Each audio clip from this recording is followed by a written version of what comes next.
Praise the Lord.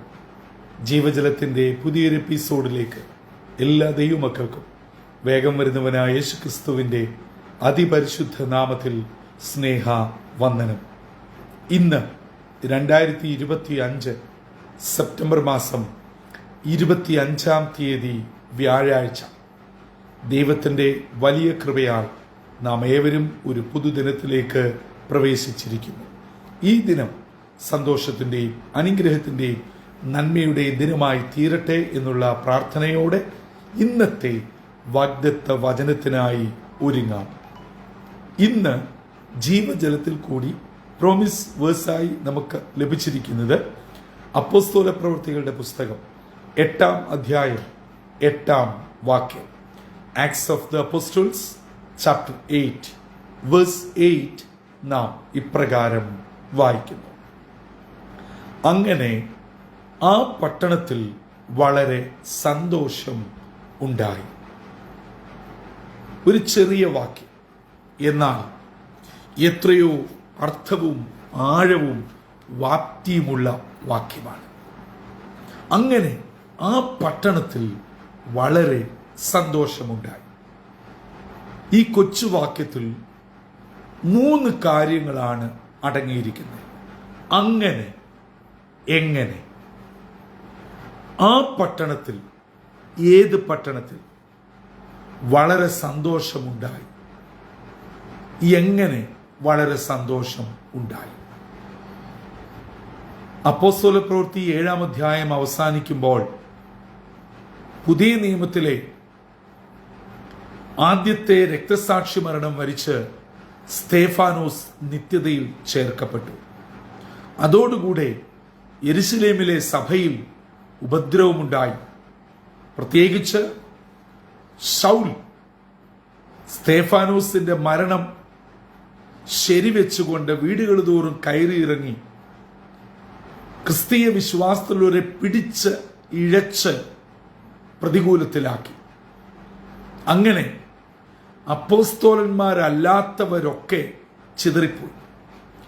എന്നാൽ ദൈവവചനം വായിക്കുന്നു, ചിതറിപ്പോയവർ യഹൂദയിലും ശമര്യയിലും പലയിടങ്ങളിൽ പോയിട്ട് അവർ അയ്യോ കഷ്ടമായി പോയി, സ്തേഫാനോസിന്റെ അവസ്ഥ ഞങ്ങൾക്കും വരും, അതുകൊണ്ട് എന്തെങ്കിലും പണി ചെയ്ത് ജീവിക്കാം എന്ന് കരുതുകയല്ല.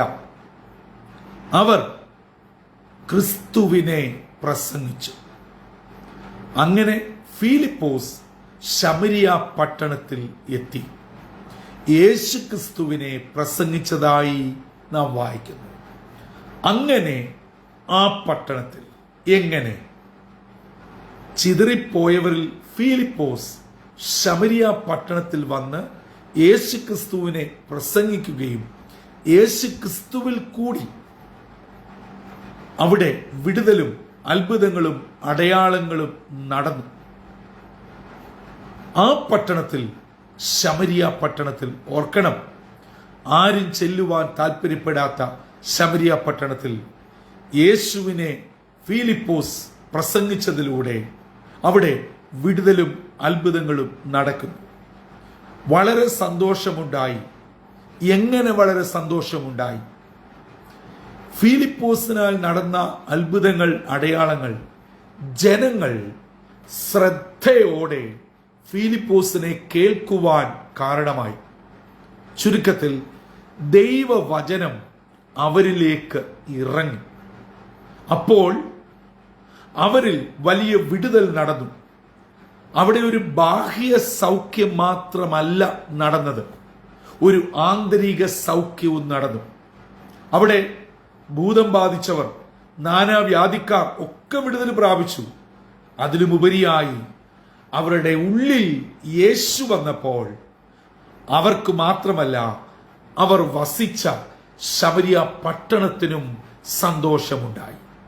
എന്നെ കേട്ടുകൊണ്ടിരിക്കുന്ന മാതാപിതാക്കളെ, സഹോദരി സഹോദരങ്ങളെ, നമ്മൾ ആയിരിക്കുന്ന നമ്മുടെ ഭവനത്തിൽ സന്തോഷമുണ്ടോ? നമ്മൾ ജോലി ചെയ്യുന്ന സ്ഥാപനത്തിൽ ജോലി ചെയ്യുന്നവർ തമ്മിൽ സന്തോഷമുണ്ടോ? നമ്മുടെ ബിസിനസ് സ്ഥാപനത്തിൽ സന്തോഷമുണ്ടോ? പഠിക്കുന്ന ഇടങ്ങളിൽ താമസിക്കുന്ന ഹോസ്റ്റൽ റൂമുകളിലോ PGകളിലോ സന്തോഷമുണ്ടോ? എന്തിന്? നമ്മുടെ സഭയ്ക്കകത്ത് ഈ കൂട്ടായ്മ സന്തോഷമുണ്ടോ? ആത്മീയ പാരമ്പര്യം പറയാൻ നമ്മൾ ഒട്ടും പിന്നിലല്ല. പക്ഷേ ശമരിയ പട്ടണത്തിൽ ജനം യേശുവിനെ കുറിച്ച് ഫിലിപ്പോസിൽ കൂടെ കേട്ടപ്പോൾ അവർക്ക് ആന്തരിക സൗഖ്യവും ബാഹ്യ സൗഖ്യമുണ്ടായി. അവർ ഒരു വലിയ സന്തോഷത്തിലേക്ക് എത്തിച്ചേർന്നു. നാളുകളായി ക്രിസ്തീയ പാരമ്പര്യം പറഞ്ഞുകൊണ്ടും അവരവരുടെ സഭയുടേതും കുടുംബത്തിൻ്റെയും മഹത്വം വീമ്പിളക്കുമ്പോൾ എന്നിൽ നിങ്ങളിലും ഈ സന്തോഷമുണ്ടോ പ്രിയമുള്ളവരെ? നമ്മുടെ കുടുംബത്തിലുണ്ടോ? ഭവനത്തിനകത്ത് ഭാര്യയും ഭർത്താവും തമ്മിൽ സംസാരിച്ചിട്ട് ഉള്ളു തുറന്നൊന്ന് ചിരിച്ചിട്ട് എത്ര നാളുകളായി? മാതാപിതാക്കളും മക്കളും തമ്മിൽ സംസാരിച്ചിട്ട് എത്ര നാളായി? ഒന്നിച്ചിരുന്ന് ഭക്ഷണം കഴിച്ചിട്ട് എത്ര നാളായി? ഒന്നിച്ച് കുടുംബ പ്രാർത്ഥന നടന്നിട്ട് എത്ര നാളായി? ഒന്നിച്ച് ആരാധനയ്ക്ക് പോയിട്ട് എത്ര നാളായി? ചിന്തിക്കേണ്ട വളരെ പരമപ്രധാനമായ കാര്യമാണ്. ഇതാ ശമരിയ പട്ടണത്തെ ഞാനും നിങ്ങളും കണ്ടു പഠിക്കണം. അതെ, അതുകൊണ്ട് ഇന്ന് പകൽ നമ്മുടെ ഹൃദയത്തിലോട്ട് യേശു പ്രവേശിക്കട്ടെ. ഉള്ളിൻ്റെ ദുഃഖങ്ങളും ഭാരങ്ങളും ശരീരത്തിൻ്റെ രോഗങ്ങളും വേദനകളും ഒക്കെ അപ്പൻ നോക്കിക്കൊള്ളും. അതുകൊണ്ട് ഈ പ്രഭാതത്തിൽ വിവിധ മാനസിക, ശാരീരിക, ആരോഗ്യ, സാമ്പത്തിക, കുടുംബ വിഷയത്താൽ ഭാരപ്പെട്ട് ഇന്നത്തെ വാഗ്ദത്ത വചനം കേട്ടുകൊണ്ടിരിക്കുന്ന മാതാപിതാക്കളെ, സഹോദരങ്ങളെ, നിങ്ങളുടെ ഉള്ളിലോട്ട് ഈ ജീവന്റെ വചനം, വിടുവിക്കുന്ന വചനം, സൗഖ്യമാക്കുന്ന വചനം, സന്തോഷം നൽകുന്ന, സ്വർഗത്തിൽ എന്നേക്കും സ്ഥിരമാക്കപ്പെട്ടിരിക്കുന്ന യേശുവാകുന്ന നിത്യവചനം നിങ്ങളെ ഭരിക്കട്ടെ, നടത്തട്ടെ, നിയന്ത്രിക്കട്ടെ. അങ്ങനെ നിങ്ങളുടെ സമസ്ത മേഖലകളും സന്തോഷത്താൽ നിറയട്ടെ. ഇന്നത്തെ ദിനം വിടുതലിന്റെയും അനുഗ്രഹത്തിന്റെയും സന്തോഷത്തിന്റെയും ദിനമായി നിങ്ങളുടെ ഗമനാഗമനങ്ങളെ തമ്പുരാൻ കാത്തു പരിപാലിക്കട്ടെ. തലകളെ വണക്കാം. പ്രാർത്ഥിക്കാനായി നമ്മുടെ ഹൃദയങ്ങളെ വിനയപ്പെടുത്താം. ഞങ്ങളെ സ്നേഹിക്കുകയും പരിപാലിക്കുകയും ചെയ്യുന്ന ദൈവമേ, സ്വർഗീയ പിതാവേ, മനോഹരമായ പുതിയ പ്രഭാതത്തിനായി നന്ദിയോടെ ഞങ്ങളങ്ങേ സ്തുതിക്കുന്നു, സ്തോത്രം ചെയ്യുന്നു. ഞങ്ങൾ കണ്ടിട്ടില്ലാത്ത നല്ലൊരു ദിനത്തിലേക്ക് അവിടുന്ന് ഞങ്ങളെ പ്രവേശിപ്പിച്ചു. ഫിലിപ്പോസ് ശമരിയ പട്ടണത്തിൽ ചെന്ന് യേശുവിനെ പ്രസംഗിച്ചപ്പോൾ ജനം ശ്രദ്ധയോടെ കേൾക്കുകയും അവരിൽ ബാഹ്യ സൗഖ്യത്തോടൊപ്പം ആന്തരിക സൗഖ്യമുണ്ടായി. അത് മറ്റുള്ളവരിലേക്ക് പകർന്ന് ആ പട്ടണം മുഴുവനും സന്തോഷിക്കുവാൻ ഇടയായിത്തീർന്നു. അപ്പാ, ഞങ്ങൾ ഉള്ളു തുറന്ന് കർത്താവിനെ സ്വീകരിപ്പാൻ, വചനം സ്വീകരിപ്പാൻ, അതിൽ കൂടെ ഞങ്ങളുടെ ദുഃഖങ്ങളും ആകുലതകളും വിചാരങ്ങളും ഭാരങ്ങളും ഒക്കെ മാറി സന്തോഷമുള്ളവരായി തീരുവാൻ ഇടയാകണമേ. ശമരിയ പട്ടണം സന്തോഷിച്ചതുപോലെ ഞങ്ങളുടെ ഭവനം, ഞങ്ങളുടെ കുഞ്ഞുങ്ങൾ, ഞങ്ങളുടെ സഭ, ഞങ്ങൾ ബന്ധപ്പെടുന്ന എല്ലാ ഇടങ്ങളിലും കർത്താവിൽ കൂടെയുള്ള നിത്യ സന്തോഷം പ്രാപിപ്പാൻ ഇടയാകണമേ. അതിന് ഇന്നത്തെ വാഗ്ദത്ത വചനം ഞങ്ങളെ സദാ നയിക്കണമേ. ദൈവവചനം കേട്ട് തങ്ങളെ തന്നെ സമർപ്പിച്ച എല്ലാ അതിന്റെ മക്കളെയും അനുഗ്രഹിക്കണം.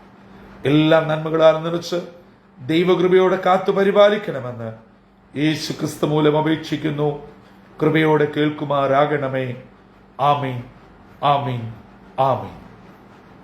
പ്രിയ സഹോദരങ്ങളെ, ശമരിയ പട്ടണം യേശു ക്രിസ്തുവിൽ കൂടെയുള്ള വചനത്താലും വിടുതലാലും സന്തോഷം പ്രാപിച്ചതുപോലെ നാമും നമ്മുടെ കുടുംബവും കുടുംബാംഗങ്ങളും നമ്മൾ ഉൾപ്പെടുന്ന സമസ്ത മേഖലകളും സന്തോഷപൂരിതമാകട്ടെ. അങ്ങനെ നമ്മുടെ ജീവിതം ധന്യമായി തീരുവാൻ ഇന്നത്തെ ദിനം സ്വർഗത്തിലെ ദൈവം നമ്മോട് കനിവുണ്ടാവട്ടെ. അതിന് ഇന്നത്തെ വാഗ്ദത്ത വചനം നമ്മെ ഒരുക്കുകയും ചെയ്യട്ടെ. കർത്തൃ ശുശ്രൂഷയിൽ നിങ്ങൾക്കൊപ്പം brother Santhosh Kodukulanji. God bless you all.